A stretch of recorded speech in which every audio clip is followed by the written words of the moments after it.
নমস্কার দর্শক বৃন্দ, জয় জগন্নাথ। আমি শ্রী চরণ ভট্টাচার্য দেবশর্মা, আর আপনারা দেখছেন শ্রী রাধারমণ লালজি ইউটিউব পরিবারের এখনো পর্যন্ত একমাত্র ধারাবাহিক করুণাবতার ও ছোট্ট নিমাই। আজ করুণাবতার ও ছোট্ট নিমাইয়ের 22তম পর্ব নিয়ে আপনাদের সকলের সামনে উপস্থিত হয়েছি। আপনারা সকলেই জানেন, যারা যারা নিয়মিতভাবে আমাদের ধারাবাহিক শ্রবণ এবং দর্শন করেন তারা সকলেই জানেন যে বিগত শ্রীমান গৌরাঙ্গ মহাপ্রভুর দিব্য আবির্ভাব তিথি গৌর পূর্ণিমা উপলক্ষে আমরা এই ধারাবাহিকটি পুনরায় নতুন ভাবে শুরু করেছিলাম।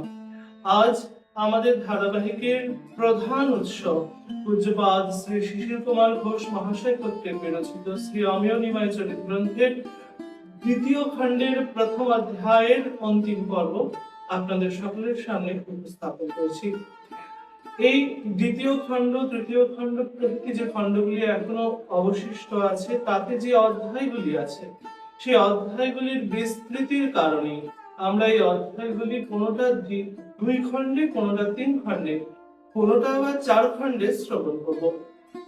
তা না হলে এক খণ্ডে বা একটা চলচ্চিত্র শ্রবণ করতে গেলে চলচ্চিত্র অনেক বড় হয়ে যাবে এবং অনেক বড় চলচ্চিত্র শ্রবণ থেকে ছোট ছোট ভাবে শ্রবণ করাটাই শ্রেয়। তাই আজ আপনাদের সকলের সামনে উপস্থাপন করছি আমাদের ধারাবাহিকের 22তম পর্ব। তবে চলুন শুরু করা যাক। ওম অখণ্ড মণ্ডলাকারম व्याप्तमेन चराचरम् तत्पदं दर्शितं येन तस्मै श्रीगुरवे नमः। आजानुलम्बितभुजौ कनकावदातौ सङ्कीर्तनैकपितरौ कमलायताक्षौ विश्वंभरौ द्विजवरौ युगधर्मपालौ वन्दे जगत्प्रियकरौ करुणावतारौ आनन्दलीलामय विग्रहाय हिमापतिपच्छवे सुन्दराय तस्मै महाप्रेमरसप्रदाय श्रीचैतन्यचन्द्राय नमो नमः। यस्वैव पदाम्बुजभक्तिलब्धा प्रेमाविधान परमा भूमर्थः तस्मै जगन्मङ्गलाय श्री चैतन्यचन्द्राय नमो नमः। नित्यानन्दमहं वन्दे कर्णिलम्बितकुण्डलं चैतन्याग्रजरूपेण पवित्रीकृतभूतलम्। ॐ सर्वमङ्गलमाङ्गल्ये शिवे सर्वार्थसाधिके शरण्ये त्र्यम्बके गौरी नारायणे नमस्तुते।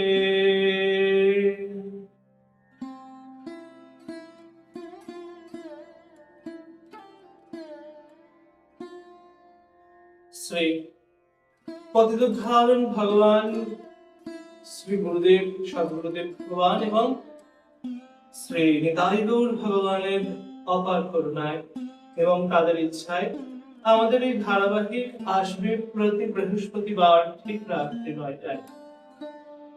এর আগের পর্বে আমরা শ্রবণ করেছিলাম শ্রীমান গৌরাঙ্গ মহাপ্রভুকে এক অতি মান্না ব্রাহ্মণ রমণী ভগবান নারায়ণ, জগন্নাথ, শ্রীকৃষ্ণ প্রভৃতি বলে এবং আমাকে উদ্ধার কর বলে প্রার্থনা করায় এবং তার চরণ স্পর্শ করায় শ্রীমান মহাপ্রভু মনের কষ্টে, মনের বেদনায় গঙ্গায় ঝাঁপ দিয়ে প্রাণ নাশ করবার চেষ্টা করেছিলেন। সেই খবর নবদ্বীপময় পরিব্যাপ্ত হওয়ায় দুঃখিনী শচী মায়ের কানে যায়। শচী মা প্রভৃতি ভক্তগণ গঙ্গার তীরে ছুটে আসেন। ছুটে এসে শচী মা পাগলিনীর মতন চিৎকার করে নিমাই নিমাই বলে ডাকছেন, কাঁদছেন এবং চেষ্টা করছেন যাতে তিনি গঙ্গায় গিয়ে ঝাঁপ দিতে পারেন। ভক্তগণ তাকে অনেক চেষ্টা করে প্রবোধ বাক্য বলে আটকাচ্ছেন। অবশেষে শ্রীমান নিত্যানন্দ প্রভু, যিনি সেই সময় ওই স্থানে উপস্থিত ছিলেন না, তিনি ছুটে এসে গঙ্গায় ঝাঁপ দিয়ে শ্রীমান গৌরাঙ্গ মহাপ্রভুর তল্লাশ করে তাকে পাড়ে তুললেন এবং শান্ত করলেন। এরপর যে ঘটনা ঘটেছিল সেই ঘটনা বিস্তৃতভাবে আমরা শ্রবণ করছি। অপরাহ্নে নিমাই প্রকৃতিস্থ হইয়া শ্রীবাসের বাড়িতে বসিয়া আছেন এবং বলিতেছেন, আমি যদি আমার বৃদ্ধা জননীকে পরিত্যাগ করিয়া চলিয়া যাইতাম, তবে লোকে আমাকে আমার জননীর প্রতি নিতান্ত কৃতজ্ঞ বলিত, আমার কার্য সমুদায় দূষিত হইত। এই কথা শুনিয়া মুরারি উত্তর করিলেন, তোমার শ্রী পাদপদ্ম হইতে জীবের প্রেম পাইয়া থাকে, তোমার কোন কার্যের নিমিত্ত লোকের নিন্দা করিবে না। ভবিষ্যতে নিমাই এইরূপ অকৃতজ্ঞ হইবেন ও দূষিত কার্য করিবেন, ইহা মনে করিয়া মুরারির বাক্যে আশান্বিত হইয়া তাহাকে দৃঢ় আলিঙ্গন করিলেন। এই আলিঙ্গন পাইয়া মুরারির সর্বাঙ্গ পুলকিত হইল ও তখন তিনি এই শ্লোকটি পড়িলেন, কাপ্যহং দারিদ্রং পাপিয়ানাং কাপ্যকৃষ্ণঃ শ্রীনিকেতনঃ ব্রহ্মবন্ধুরিতি স্মাহং বহু ভাষ্যং পরিরম্ভিতঃ। এই কথা বলিবা মাত্র নিমাইয়ের শ্রী ভগবান ভাব হইল। তাহার সমস্ত শরীর সহস্র সূর্যের ন্যায় জ্যোতিপূর্ণ তেজময় হইল। আর তিনি বলিলেন, আমার এই দেহ পরম মনজ্ঞ, নিত্য, জ্ঞান ও ঘন আনন্দময়। তোমরা নিশ্চয় জানিও, আমার শরীর ব্যতিরেকে এই ভূমণ্ডলে আর কিছু নাই। যথা কবি কর্ণপুরের চৈতন্য চরিত, শ্রন্ত্বা সা ইত্থামদিতং ভগবানস্তবৈব স্বৈষ্মং মুত্তামমুপেত্বং রাজনাথঃ রম্যাসনোপরি পরিধৃষ্ট উদ্ঘাটেন তেজস্বেন দীননাথঃ সহস্রতুল্যঃ ঈদ্বং শরীরং পরমং মনুজ্ঞং সচ্চিদানন্দময়ং মমৈব জানিতায়ং নহি কিঞ্চিদন্নাদি নাস্তি ভূমৌ সা ইতিদমুচে।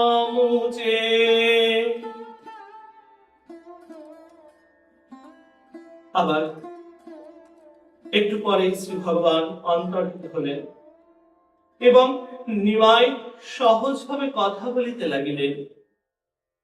এই রূপে শ্রী ভগবান মুহুর্মুহু প্রকাশিত হইয়া আবার তক্ষণে লুকাইতেন। আরো রহস্যের বিষয় এই যে যখন শ্রী ভগবান প্রকাশ পাইলেন, তাহার পূর্বে কেহ কিছু জানিতে পারিলেন না। সামান্য কথাবার্তা হইতেছে এমন সময় শ্রী ভগবান প্রকাশ পাইলেন। নিমাইয়ের দেহ সহস্র সূর্যের ন্যায় উজ্জ্বল হইয়া উঠিল, সর্বাঙ্গ প্রগাঢ় ভক্তির দীপক ও চিত্ত আকর্ষক হইল। কিন্তু দুই একটি কথা বলিয়াই পুনরায় অন্তর্ধান করিলেন ও ক্ষণকাল পরেই নিমাইয়ের শরীর ও আকৃতি সহজ মনুষ্যের মতো হইল। বিশেষ রহস্য এই, শ্রী ভগবান প্রকাশিত হইয়া যে সমস্ত কথা কহিলেন, তাহার সহিত পূর্বের কথাবার্তার কোন সম্পর্ক নাই। যথা যেরূপ উপরে বলা হইল, মুরারি বলিলেন, আমি দরিদ্র, তুমি কৃষ্ণ, আমাকে আলিঙ্গন করিলে। অমনি শ্রী ভগবান প্রকাশিত হইলেন এবং আপনার স্বরূপ সম্বন্ধে গুটি কতক কথা বলিয়া আবার অন্তর্ধান করিলেন। এক দিবস নিমাই তাহার চর্বিত তাম্বুল মুরারিকে কতক দিলেন। মুরারি দুই কর পাতিয়া প্রসাদ লইয়া কতক গ্রহণ করিলেন, কতক মস্তকে দিলেন। তখন প্রভু বলিতেছেন, মুরারি, করিলি কি? তুই সর্বাঙ্গে ঝুটা মাখিলি। ইহাই বলিতে বলিতে নিমাই ভগবান স্বরূপে প্রকাশ পাইলেন, আর বলিতে লাগিলেন, কাশীতে প্রকাশানন্দ সরস্বতী কুশিক্ষা দিতেছে, মায়াবাদ পড়াইতেছে, আর আমার এই বিগ্রহকে মানিতেছে না। ইহার সমুচিত দণ্ড সময় অনুযায়ী সে পাইবে। প্রকাশানন্দ সন্ন্যাসীগণের প্রধান ছিলেন, তখন ভগবদ ভক্তি মানিতেন না, পরে শ্রী গৌরাঙ্গের একান্ত অনুগত হন। এখন বিবেচনা করুন, মুরারির মাথায় তাম্বুলের ঝুটা আর প্রকাশানন্দের মায়াবাদ, এই উভয়ে কোনো সম্বন্ধ নাই। নিমাই রহস্য করিয়া মুরারির মাথায় ঝুটা লাগিল বলিতেছেন, আর ভগবান রূপে প্রকাশ পাইয়া তখনই বলিতেছেন, প্রকাশানন্দ কুশিক্ষা দিতেছে। একটু পরেই শ্রী ভগবান লুকাইলেন এবং নিমাই মুরারিতে পুনরায় সাধারণভাবে কথাবার্তা হইতে লাগিল। তবে মুরারি ও প্রকাশানন্দের এই মাত্র সম্বন্ধ ছিল। মুরারিও পূর্বে বেদের বড় গোড়া ছিলেন, তাই বরাহ ভাবে শ্রী ভগবান তাহাকে ওই কথা লইয়া কটাক্ষ করিয়াছিলেন, যথা, বেদ আমার মর্ম কি জানে। আবার কখনো কখনো এই রূপে ভগবান প্রকাশিত হইয়া ভক্তগণকে সূক্ষ্মাতি সূক্ষ্ম তত্ত্ব বুঝাইতেন। বরাহ রূপে প্রকাশ পাইয়া মুরারির বাড়িতে বেদ অন্ধ, এই কথা যেমন বলিয়াছেন, আবার আরেক দিবস ওই বরাহ রূপেই প্রকাশ পাইয়া হরের নাম শ্লোকের অর্থ করিলেন। শ্লোকটি এই, হরের নাম হরের নাম হরের নামৈব কেবলম, কলৌ নাস্তেভ্য নাস্তেভ্য নাস্তেভ্য গতিরন্যথা। এই কয়েকটি কথা মাত্র লইয়া প্রভুর ইহার এরূপ অর্থ করিলেন যে সকলে চমকিত হইলেন।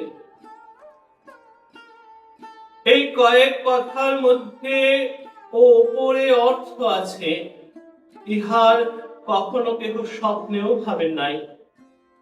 তিনি ইহার কিরূপ অর্থ করিয়াছেন তাহার বিস্তারিত বর্ণনা কোন গ্রন্থেই নাই। তবে সংক্ষেপে যে বর্ণনা আছে তাহাই বলিতেছি।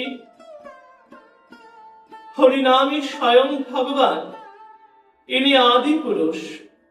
এই নামরূপী আদি পুরুষ সকল সময়ে জগতে উদয় হয় না, কলিতেই হইয়াছেন। কেবল শব্দের অর্থ এই যে এই হরি ভিন্ন অন্য কোন দেব উদ্ধার করিতে পারেন না, এবং এই কথা পরম সত্য ও সর্বশাস্ত্রের চূড়ান্ত সিদ্ধান্ত।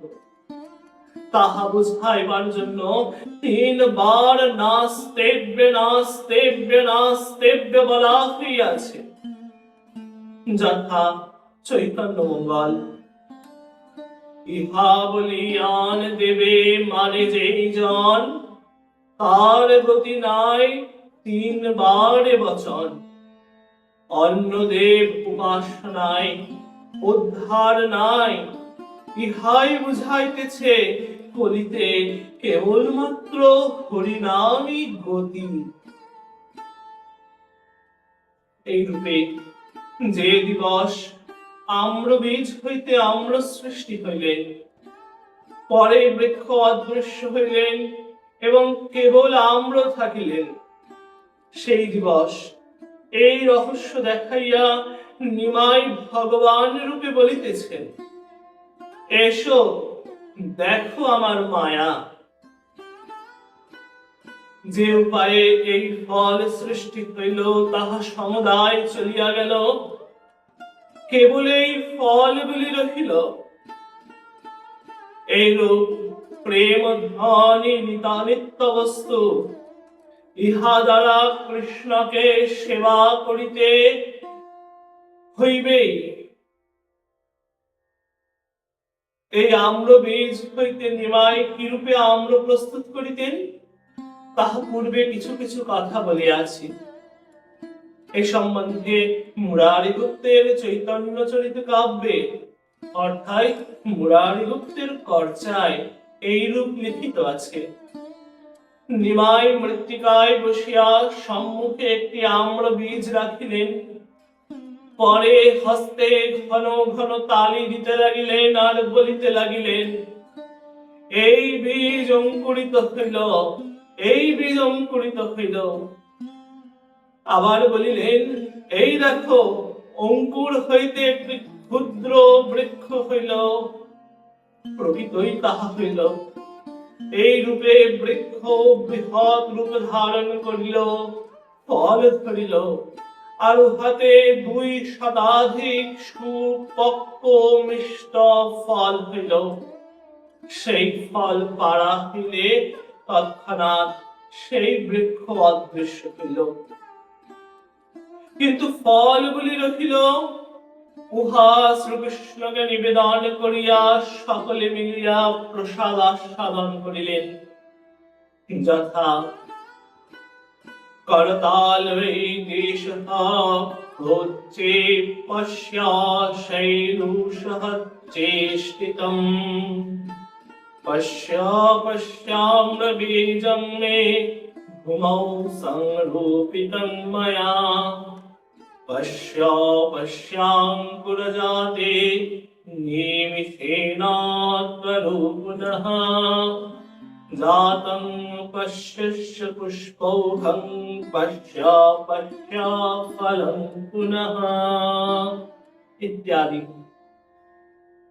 প্রভু প্রকাশ অবস্থায় যেরূপ উপদেশ দিতেন, অপ্রকাশ অবস্থায় কখনো কখনো ভক্তগণকে কিছু তত্ত্ব কথা বলিতেন। এখনো সুবিধা মতো তাহার টেবিলের শিষ্যগণ তাহার নিকট আসিয়া পাঠ গ্রহণ করিতেন। এখানে একটু ভুল হয়ে গেছে, যে মুদ্রণ যন্ত্রের মাধ্যমে এখানে মুদ্রিত হয়েছে, এখানে সেটা ভুল করে টেবিল মুদ্রিত হয়েছে, এটা টোল হবে না। তো যাতে শ্রুতিকটু না লাগে তাই পাঠের মাঝে আবার বলে দিলাম, এটা আবার শুদ্ধভাবে বলছি।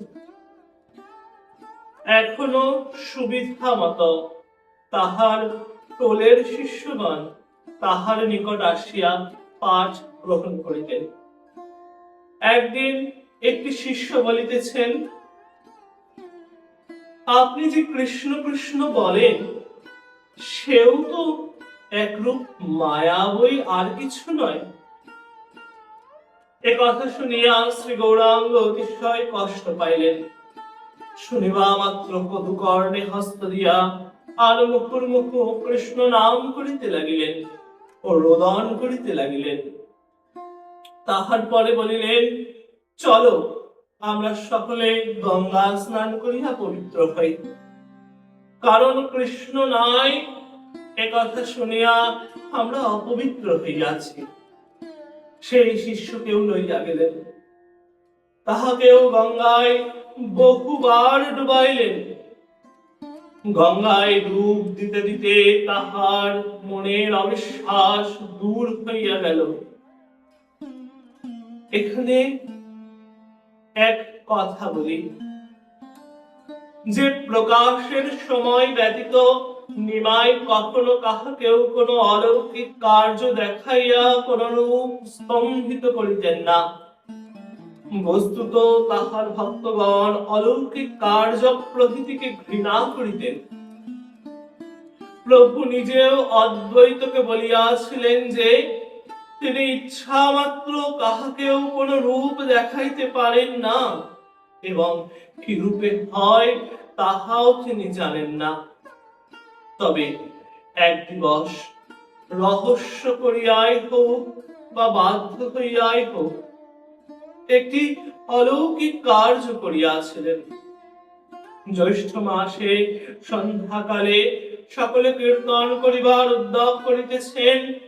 এমন সময় ঘোরতর মেঘ হইল। মেঘ দেখিয়া কীর্তন হইল না ভাবিয়া ভক্তগণ দুঃখ পাইলেন। তখন ভক্তগণের দুঃখ দেখিয়া প্রভু হস্তে এক জোড়া মন্দিরা লইয়া বাহিরে দাঁড়াইয়া মেঘ পানে চাহিয়া মন্দিরা বাজাইতে লাগিলেন আর নাম সংকীর্তন করিতে লাগিলেন। তখনই মেঘ সমুদায় অন্তর্হিত হইল, যথা মুরারি গুপ্ত কৃত শ্রী চৈতন্য চরিত।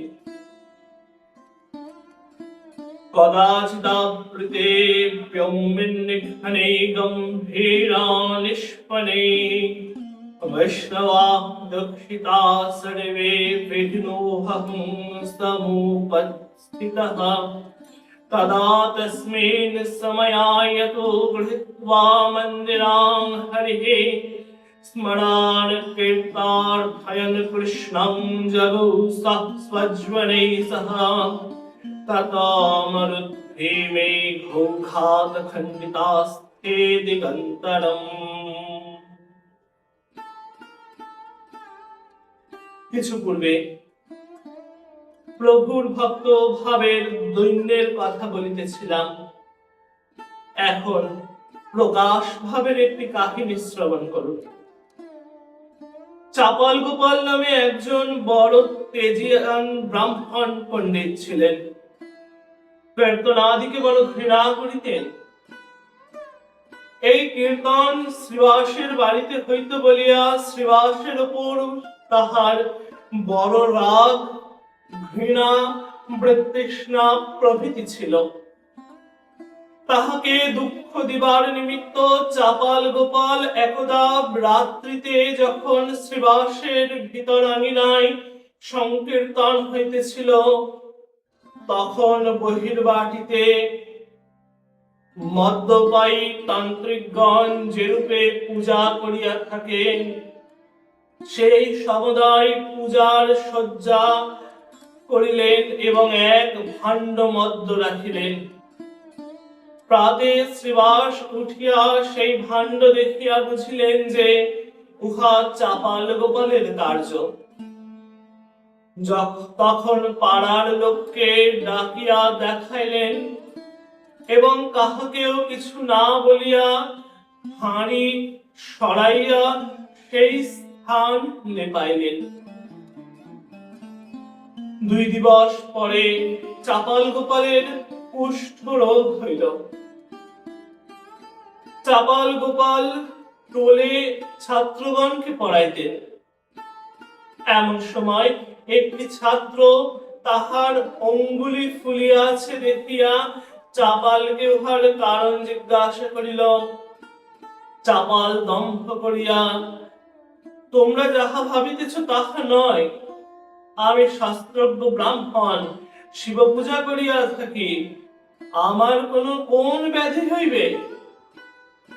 কিন্তু ক্রমেই উহা বৃদ্ধি পাইল। চাপাল স্ত্রী পুত্রকে বড় যন্ত্রণা দিতেন। তাহারা তখন তাহার বাসের জন্য বাহিরে একখানি ছাউনি বাঁধিয়া দিলেন। তাহার স্ত্রী নাসিকায় বস্ত্র দিয়া এক মুষ্টি অন্ন দিয়া কোন প্রকারে পালাইলেন। চাপাল আহার করিয়া যষ্টিতে ভর দিয়া ধীরে ধীরে গঙ্গা তীরে আসিয়া বসিয়া থাকিতেন। জনৈক দয়ালু লোকের পরামর্শে তিনি একদিন নিমাই স্নান করিতে আসিলে তাহাকে বলিলেন, নিমাই পণ্ডিত, আমি তোমার গ্রামবাসী, তোমার সহিত আমার গ্রাম সম্পর্কও আছে। শুনিলাম তুমি নাকি বড় সাধু হইয়াছ, আর ব্যাধি ভালো করিতে পারো। আমার এই ব্যাধি ভালো করিয়া দাও না। তখন চাপালের সম্পূর্ণ মলিনতা ও দম্ভ রহিয়াছে। শ্রী নিমাইকে এই কথা বলিলে শ্রী নিমাই যদি নিমাই থাকিতেন তবে করজোড়ে বলিতেন, ঠাকুর, আমাকে এইরূপ বলিয়া কেন অপরাধী করো? কিন্তু চাপাল নিমাইকে সম্বোধন করিবা মাত্র নিমাই শ্রী ভগবান রূপে প্রকাশিত হইয়া বলিলেন, তুমি ভক্তদ্রোহী, তোমার পুষ্ট হইয়াছে এ সামান্য কথা, তোমায় অনেক দুঃখ পাইতে হইবে, এ তো সামান্য ভোগ, তোমার আরো ভোগ বাকি আছে। এ কথা বলিয়া তিনি চলিয়া গেলেন। চাপাল ইহার পরে অতি কষ্টে বারাণসীতে যাইয়া বিশ্বেশ্বরের মন্দিরে হত্যা দিয়া পড়িলেন। বিশ্বেশ্বর স্বপ্নে বলিলেন যে নবদ্বীপে শ্রী ভগবান গৌরাঙ্গ প্রভুরূপে উদয় হইয়াছেন, সরল ভাবে তাহার শ্রীচরণ আশ্রয় করিলে রোগ হইতে নিষ্কৃত পাইবে। চাপাল তখন পুনরায় বাড়ি ফিরিলেন এবং 5 বৎসর পরে পুলিয়া গ্রামে প্রভুর দর্শন পাইয়া তাহার চরণে সকাতর পাতিত হইলেন। এ সম্বন্ধে চাপাল গোপালের একটি প্রাচীন গীত শ্রবণ করুন। পরম করুণ হে প্রভু নিতাই গৌর, তোমরা 2 ভাই, আমি গিয়েছিলুম কাশীপুরে, আমায় কয়ে দিলেন বিশ্বেশ্বরে, পূর্ণ ব্রহ্ম সচির ঘরে। আমি পীড়ার জ্বালাই মরি, আমার উদ্ধার কর গৌর হরি, আমার উদ্ধার কর গৌর হরি। তখন শ্রী ভগবান কৃপার্থ হইয়া বলিলেন, তুমি শ্রীবাসের নিকট অপরাধী, যাও তাহার পাদদক পান করো, আরোগ্য লাভ করিবে। চাপাল তাহাই করিয়া ভবরোগ ও দেহরোগ হইতে উদ্ধার পাইয়া তদবধি শ্রী গৌরাঙ্গের পরম ভক্ত হইলেন। আবার প্রভু কখনো কখনো তাহার কৃপাপাত্র ভক্তগণকে গোপন করিয়াও কাহাকে কাহাকে কৃপা করিতেন। শুক্লাম্বরের খুদ কাড়িয়া খাইতেন বলিয়া ব্রহ্মচারীর মনে বড় ক্ষোভ ছিল। সেই ক্ষোভ নিবারণ করিবার নিমিত্ত শ্রী গৌরাঙ্গ একদিন তাহার বাড়ি যাইয়া অন্ন খাইবেন এই অভিপ্রায় জানাইলেন। শুক্লাম্বর এই কথা শুনিয়া যেমন আনন্দিত হইলেন তেমনি ভয়ও পাইলেন, কারণ সামাজিক নিয়মানুসারে তাহার অন্ন শ্রী গৌরাঙ্গ ভোজন করিতে পারেন না। ইহাতে শুক্লাম্বর মিনতি করিয়া শ্রী গৌরাঙ্গের নিকট ক্ষমা প্রার্থনা করিলেন এবং বলিলেন, প্রভু, আমি অতি দীন মলিন, আমি আপনাকে অন্ন রন্ধন করিয়া দিই এইরূপ সাহস আমার হয় না, আপনি আমাকে ক্ষমা করুন। কিন্তু শ্রী গৌরাঙ্গ কেন শুনিবেন তাহা? তখন শুক্লাম্বর নিরুপায় হইয়া ভক্তগণের নিকট পরামর্শ করিলেন। তাহারা বলিলেন, শ্রী ভগবানের কাছে জাতি বিচার নাই, তিনি সকলেরই অন্ন গ্রহণ করিয়া থাকেন। তুমি স্বচ্ছন্দে যাও, প্রভুকে ভোজন করাও। তখন শুক্লাম্বর স্নান করিয়া পবিত্র মনে অন্ন চড়াইলেন ও তাহার সহিত একটি গর্ভ থোড় দিলেন, আর হাড়ি ছুঁইলেন না। করজোড়ে শ্রীলক্ষ্মী ঠাকুরানীকে আহ্বান করিলেন। আহ্বান করিয়া মনে মনে তাহার চরণ ধ্যান করিতে লাগিলেন। ইতিমধ্যে প্রভু স্নান করিয়া ভক্তগণ সহ শুক্লাম্বরের বাড়ি আসিলেন।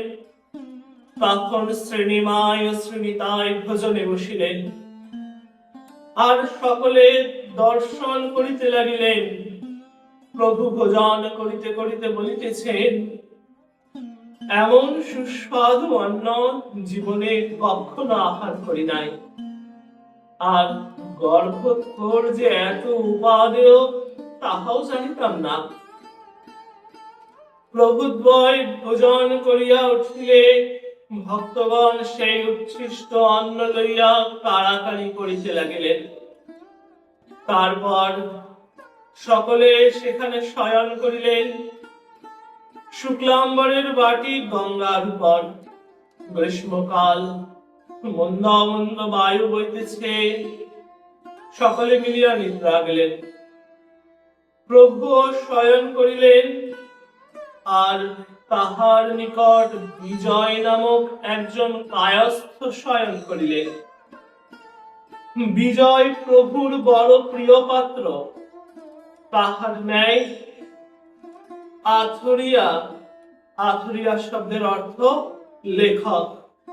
বিজয়ের হস্তাক্ষর বড় ভালো ছিল এবং তিনি দ্রুত লিখিতে পারিতেন, তাই বিজয়ের উপাধি ছিল আথরিয়া। তাই বিজয়ের ন্যায় আথরিয়া শ্রী নবদ্বীপে আর কেহ ছিলেন না। তিনি প্রভুকে অনেক পুঁথি লিখিয়া দিয়াছিলেন। সকলে নিদ্রা যাইতেন। এমন সময়ে শ্রী গৌরাঙ্গ তাহার শ্রীহস্ত বিজয়ের বুকের উপর রাখিলেন। শ্রীকর স্পর্শে বিজয় নয়ন মেলিলেন। দেখেন যে তাহার বুকের উপর যে বাহু রহিয়া আছে, উহা চিন্ময় ও রত্নের অঙ্গুরীয় দিয়া খচিত। আরো দেখিলেন যে সমস্ত জগৎ শীতল তেজে পরিপূরিত। দেখিয়া বিজয় তদ্দণ্ডে বাহ্য জ্ঞান হারাইলেন ও বিষম হুঙ্কার করিয়া গাত্রোত্থান করিলেন। তাহার হুঙ্কারে সকলে নিদ্রা ভগ্ন হইল। তাহারাও প্রভু স্বয়ং বিজয়কে তাহার হুঙ্কার ও আনন্দের কারণ জিজ্ঞাসা করিলেন। কিন্তু বিজয়ের তখন আনন্দে বাহ্য জ্ঞান নাই। তিনি কোনো কথারই উত্তর করিতে পারিলেন না। তখন প্রভু মধুর হাসিয়া বলিতেছেন, বুঝিলাম শুক্লাম্বরের বাটিতে সাক্ষাৎ শ্রীকৃষ্ণের নিবাস। তাহাকেই হয়তো বিজয় দেখিয়াছে, কিংবা ইহা দেবী গঙ্গার মাহাত্ম্য। যাহাই হোক, বিজয় যে কিছু বৈভব দেখিয়াছে তাহার সন্দেহ নাই। এই রূপে প্রভু নিজে যে নাট্যের গুরু, ইহা গোপন করিলেন বটে, কিন্তু বিজয়ের এই পরিবর্তনের মূল কে? ভক্তগণ তাহা মনে মনে কিছু অনুভব করিতে পারিলেন। বিজয়ের তখন কি দশা হইল তাহা চৈতন্য ভাগবতে এই রূপে লিখিত আছে। না হার না নিদ্রা লোহিত দেহ ধর্ম, ভ্রমেন বিজয় কেহ নাহি জানে মর্ম।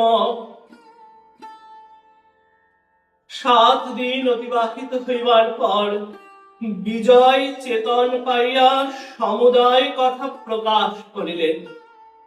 নির্বোধ লোকে শ্রী ভগবানের তেজ দেখিতে চাহিয়া থাকে, কিন্তু শ্রী ভগবানের চরণ খরচ হঠাৎ দর্শন করার শক্তি জীবের নাই।